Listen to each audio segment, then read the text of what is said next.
ये काला कानून ऐसा है कि ये संविधान परिवर्तन कानून लेके आए हैं। ये धर्म पर धर्मांतरण विधेयक नहीं है। ये इससे पूरे संविधान को धज्जियां उड़ा दी गई है। और काला कानून इसीलिए बताया गया है क्योंकि जो रौलट एक्ट थी जिसके कारण जलियांवाला बाग हुआ था, उसको पहले काला कानून किया था, आज उसी जगह ला करके सरकार ने खड़ा कर दिया है। बना के ही रखना है सरकार के ऊपर, क्योंकि जो गैर संवैधानिक काम जो होता रहेगा उसमें हम लोग दबाव बनाते ही रहेंगे। हमारे सब तरफ की लड़ाई चल रही है। अभी 2 लाख लोगों ने प्रदर्शन किया, उसके बाद 45,000 एप्लीकेशन हम लोगों ने गवर्नर को सबमिट करी। उसके बाद अभी हम पूरी तैयारी कर रहे हैं सुप्रीम कोर्ट में लगाने की, तो वो हमारा संघर्ष तो चलता रहेगा। आप सभी को जय मसीह। मेरे प्रिय भाई ने परमेश्वर आपके परिवार को बहुत सारी आशीष दे। आज हम जो बात करने वाले हैं, हमारे मसीह भाई बहन जो भोले हैं, जो किसी प्रकार की कोई भी गंदी राजनीति करना नहीं जानते, न किसी को भला न बुरा कहना जानते, लेकिन सरकार और इस तरीके से बजरंग दल, विश्व हिंदू परिषद, तरह तरह के संगठन के लोग ऐसे कानून लाते हैं जिसको लेकर के मसीह समाज में विद्रोह होता है, मसीह समाज को प्रताड़ित किया जाता है, उन्हें मारा जाता है, उन्हें झूठे केस से फंसाया जाता है।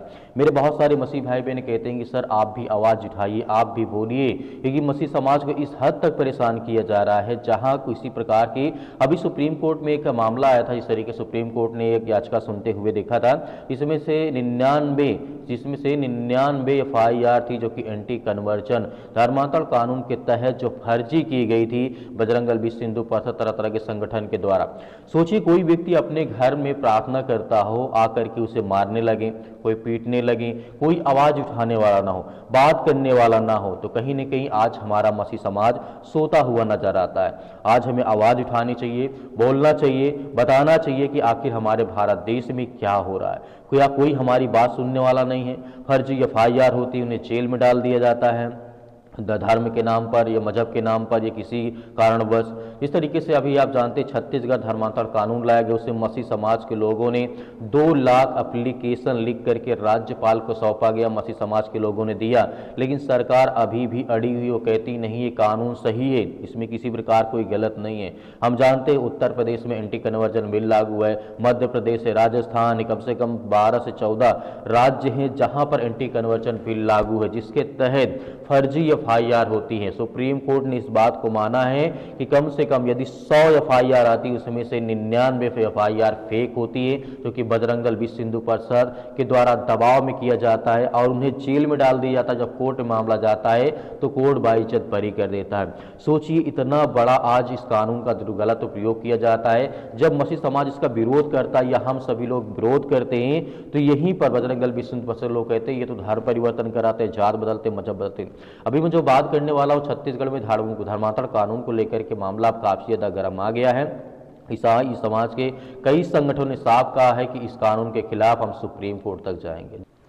और जिस तरीके से छत्तीसगढ़ धर्मांतरण कानून को लेकर के अब मामला काफ़ी ज़्यादा गर्मा चुका है, ईसाई समाज के बहुत सारे संगठनों का कहना है कि साफ साफ वो कह रहे हैं कि हम इस कानून के खिलाफ अब सुप्रीम कोर्ट में जाएंगे, क्योंकि छत्तीसगढ़ एंटी कन्वर्जन जो बिल लागू किया गया था उसके बाद सुप्रीम कोर्ट नहीं, हाई कोर्ट में गया था मामला। हाई कोर्ट ने सुनवाई भी नहीं की, देखा भी नहीं है, मतलब केस को खारिज कर दिया गया है। मीडिया के सामने आकर के ईसाई नेता अरुण पन्नालाल ने कहा कि हाई कोर्ट तो हमें राहत नहीं मिली है, इसलिए अब हम सुप्रीम कोर्ट जाएंगे। मसीह समाज जो भी है छत्तीसगढ़ का वो जाएगा। हमारी भी कर्तव्य बनता है कि हम भी आवाज़ उठाएं मसीह समाज के लिए, क्योंकि आए दिन कितना सहते रहेंगे, कितना परेशान करते रहेंगे, कितना टॉर्चर करते रहेंगे। आए दिन आपने देखा होगा आपके पड़ोस, आपके घर में बहुत प्रार्थनाएं होती थी, लेकिन अब लोग इतना डरते हैं कि अपने घर में प्रार्थना नहीं करते, बैठते नहीं है। सोचिए कोई बाइबल नहीं रखता, कोई रास्ते में चलता है तो बाइबल लेकर के नहीं चलता। हमें देखने को मिलता है तो कहीं न कहीं आज समाज में नफरत फैलाया गया है बजरंग दल, विश्व हिंदू परिषद, तरह तरह के संगठन के द्वारा आज हमें देखने को मिलता है। इससे हमें लड़ने की जरूरत है। आज मसीह समाज को एक होने की जरूरत है और आपको भी एक होने की आवश्यकता है। मेरे प्रिय भाइयों, यहाँ भी बताना चाहूंगा जिस तरीके से अरुण पन्नालाल ने कहा कि जो संविधान हमें अधिकार देता है, जो हक देता है, जो स्वतंत्रता देता है, उस अधिकार को काफी ज्यादा ये कानून प्रभावित करता है, जो कि स्वाभाविक बात है। बताया जा रहा है छत्तीसगढ़ हाई कोर्ट में इस कानून को चुनौती दी गई थी, लेकिन उसे खारिज कर दिया गया था। किसी प्रकार के कोई सवाल जवाब नहीं हुआ। हाई कोर्ट ने कहा अभी हम इसकी सुनवाई नहीं करते, इस केस को खारिज करते हैं। तो सोचिए आज मसीह समाज किस हद तक दबा हुआ, किस हद तक आज परेशान है। अरुण पन्नालाल जी की वीडियो दिखाना चाहता हूं, आप इस वीडियो को देखिए, उसके बाद बात करते हैं। कानून लेके आए हैं, ये धर्म पर धर्मांतरण विधेयक नहीं है। ये इससे पूरे संविधान को धज्जियां उड़ा दी गई है और काला कानून इसीलिए बताया गया है क्योंकि जो रौलट एक्ट थी जिसके कारण जलियांवाला बाग हुआ था उसको पहले काला कानून किया था, आज उसी जगह ला करके इस सरकार ने खड़ा कर दिया है, इसलिए हमने इसको काला कानून कहा। और ये खत्म जल्दी कर देते हैं अपन रैली जो मसाल रैली निकली है बिलासपुर में, हाँ इसके लिए आप शामिल हुए हैं? हाँ जी जी। तो कहाँ तक देखते हैं कि नहीं, हमें तो दबाव बना के ही रखना है सरकार के ऊपर, क्योंकि जो गैर संवैधानिक काम जो होता रहेगा उसमें हम लोग दबाव बनाते ही रहेंगे।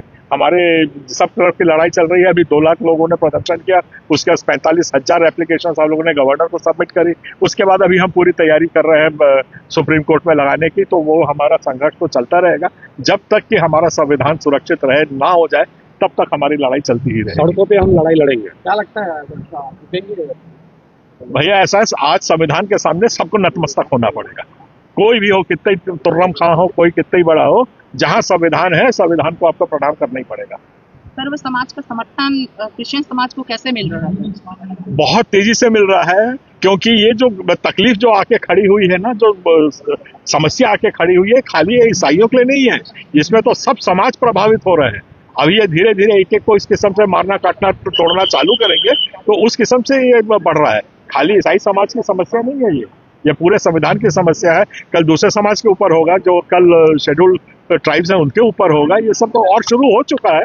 तो इसीलिए हम लोग संघर्षरत हैं और संघर्ष कर रहे हैं। आपने बोला है अपने बयान से कि राजनीति हमें भी करना है, अब आप उतरेंगे क्या राजनीति? नहीं, हम तो उतर चुके हैं, उतरेंगे नहीं। पिछले चुनाव में हमने 11 MLA खड़े किए थे और उसमें ठीक है हमको करीब 1 लाख वोट मिले हैं टोटल सब मिला करके, तो हम लोग तो राजनीति में उतर चुके हैं। हमने 4 कैंडिडेट इसमें मेंबर ऑफ पार्लियामेंट के लिए खड़े किए थे, तो हम लोग तो अपनी तैयारी कर रहे हैं। इस बार ऑलमोस्ट छत्तीसगढ़ अपन चुनाव, वो तो खैर एक उस समय जब समय आता है तो प्लान किया जाता है, पर कभी समय था कि बीजेपी के भी सिर्फ 2 ही कैंडिडेट होते थे लोकसभा में, और 15 साल तक वो लोग 2 ही कैंडिडेट्स के साथ, 2 उनका जो मेंबर ऑफ पार्लियामेंट है उनके साथ वो लड़ते थे। तो ये तो बहुत लंबी लड़ाई है। हमारे परिवर्तन को लेकर के जो आरोप लग रहे हैं उसके लिए क्या बताना, वो तो झूठ है।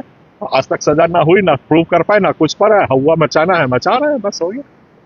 ये जो अभी कानून बना है उस पे कई ऐसे दल हैं जो दुरुपयोग कर रहे हैं, जैसे मारना, कई एक जगह लड़ाई उपद्रव फैलाना, इसका दुष्प्रभाव किस तरह? दुष्प्रभाव तो बहुत दूर की बात हो गई, मतलब बात तो वही आ गई ना।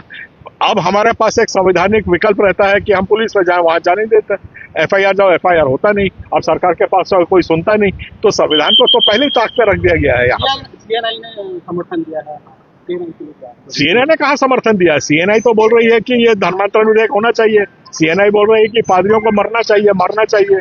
उनका कोई बोगी करके है और बाकी ऐसे ऐसे लोग हैं। वहां के तो बिशप ने एक लेटर दी है कि हाँ पादरियों को मारो करके, इनको काटो पीटो खत्म करो करके, ऐसा समर्थन उनका।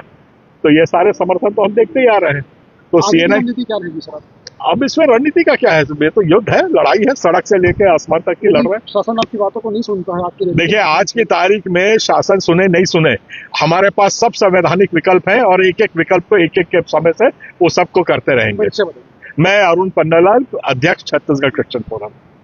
जिस तरीके से आपने वीडियो देखा है, इस वीडियो में साफ साफ कहा गया कि मसीह समाज किस हद तक परेशान है। देखिए, हम भी कहते हैं यदि कोई जबरदस्ती धर्म परिवर्तन कराता है या भी किसी प्रकार का लालच देता है, किसी प्रकार का उसे धोखा देता है, तो उसके ऊपर FIR होनी चाहिए, उसे जेल में डालना चाहिए क्योंकि वो फ्रॉड है, चीटर्स है। क्योंकि यीशु मसीह ने कहा सत्य और मार्ग और जीवन में। यीशु मसीह ने कभी हमें चोरी करना नहीं सिखाया, न कभी गाली देना सिखाया, न किसी प्रकार की कोई और बात हमें सिखाया। सिर्फ प्रेम और सत्य और मार्ग और जीवन पर चलने के लिए प्रभु यीशु मसीह ने अपने आप को बलिदान कर दिया गया है।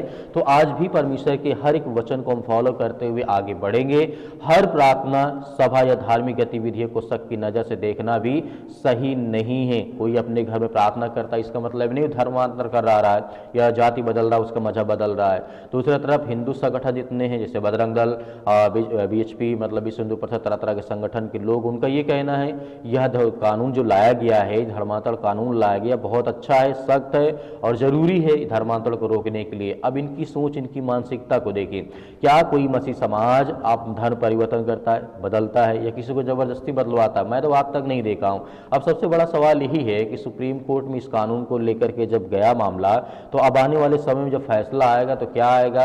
क्या इसमें कोई नया ट्विस्ट, क्या नया मोड़ देखने को मिलेगा? क्या सुप्रीम कोर्ट इसमें सुनवाई करेगा या नहीं करेगा, वो भी खारिज कर देगा? सुप्रीम कोर्ट तो वैसे करेगा, कुछ ना कुछ इसमें टिप्पणी करेगा, क्योंकि सुप्रीम कोर्ट डायरेक्ट खारिज नहीं कर सकता है। आपकी क्या राय है? आप क्या सोचते हैं इस कानून को लेकर के? आए दिन हमारे मसीह भाई बहनों को मारा जाता है, सताया जाता है, चर्च पर हमले होते हैं, घर पर हमले होते हैं, कोई प्रार्थना करता है उस पर हमला होता है, कोई छोटी सी कलीसिया चलाता है उस पर हमला होता है। तो हमें आज प्रार्थना करने की जरूरत है इस भारत देश के लिए, इस पूरे संसार, पूरे पृथ्वी के लिए। तो मेरे प्रिय बहनों, परमेश्वर आपके परिवार को बहुत सारी आशीष दे। सुबह की प्रार्थना में आप जरूर मिले। परमेश्वर आपके परिवार को बहुत सारी आशीष दे। मिलते हैं परमेश्वर की प्रार्थना में।